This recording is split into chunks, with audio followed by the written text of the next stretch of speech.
Guys, QuakeCon is happening right now as of the making of this video, and it's got me reflecting on Bethesda. I love this company, and growing up, Bethesda was always my go-to when my friends would debate who the best game devs were. But now, I don't know if I have the same level of enthusiasm that I once did for this company. And that led me to thinking about whether Bethesda peaked. In other words, is the company's journey in games all just downhill from here? And this video is by no means meant to be a jab at Bethesda. It's a genuine question that I want you guys to help me answer in the comments below.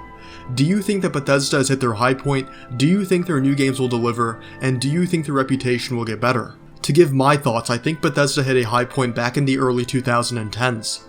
After Morrowind, Oblivion, and Fallout 3, we were skeptical about Skyrim. But after Skyrim's release, for the most part we were all thinking, "You did it. You crazy son of a bitch, you did." And at this point we only expected greatness from this company. If you count Obsidian and Arcane as part of Bethesda because they have the same parent company, then there's even more titles that I can go on about, like New Vegas and Dishonored, which were absolutely spectacular games. Leading up to Fallout 4, the hype train was massive. I remember Fallout 4 and the build up to this game vividly, and I remember that the E3 conference that this game had was absolutely amazing. The graphics were the only area that were somewhat questionable, but for the most part we thought we would get another great RPG in line with New Vegas and Fallout 3 that also had the amazing mechanics of base building and weapon customization, along with the new power armor system. I remember waking up at 5 AM to play this game on launch day after downloading it so I could get in some time before school. But as we all know now, Fallout 4 was far from a great role-playing game. And don't get me wrong, Fallout 4 was a decent game overall, it just fell short when it came to the role-playing elements. A lot of people would actually say the same for Skyrim, but I would not agree to the same extent as Fallout 4. Skyrim has its issues, like being kind of surface level in some areas, but Skyrim was revolutionary. Skyrim changed the way games are made, especially open world games. The Witcher, Far Cry games, and plenty of more titles would not be where they are today had it not been for Skyrim. But when you look at Fallout 4, the same compliments cannot be said. Fallout 4 was an extremely shallow game that lost the attention to detail that was prevalent in Bethesda games. The only saving grace for me when it came to Fallout 4 was Far Harbor, but I shouldn't have to tell you that you need to buy a DLC to make a game good. The reason why I'm saying this is because after Fallout 4, it seems like Bethesda is in a bit of a jam.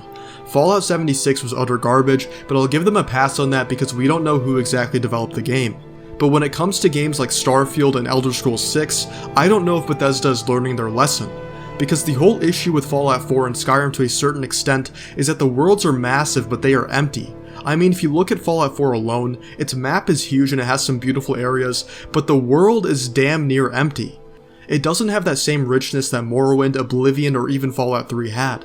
In the past, it seemed like Bethesda cared a lot about detail. They had worlds that were small when compared to the rest of the maps in those universes, like Fallout 3 being the DC area or the Elder Scrolls games taking place in just certain provinces.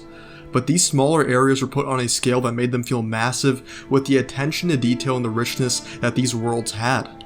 When I saw the Starfield showcase, I was excited, but for the most part I was skeptical. Especially when they zoomed out and showed how big the map was and how many worlds there were. It felt pretty familiar.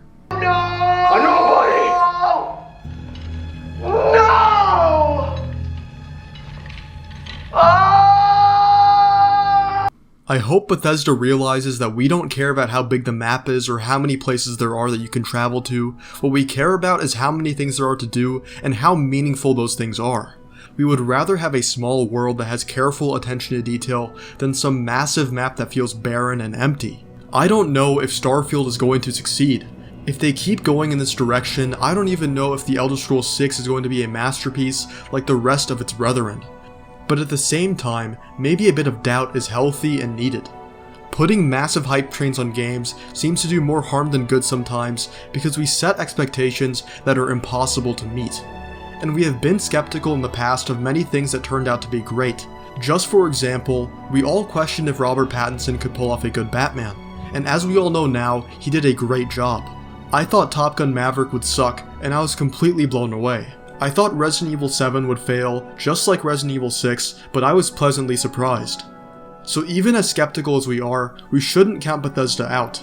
If anything, this is a perfect opportunity for Bethesda to blow us away and to revolutionize gaming like they did with Skyrim 11 years ago. But back to the question I want to leave you guys with. Do you think Bethesda will be able to deliver on its new games?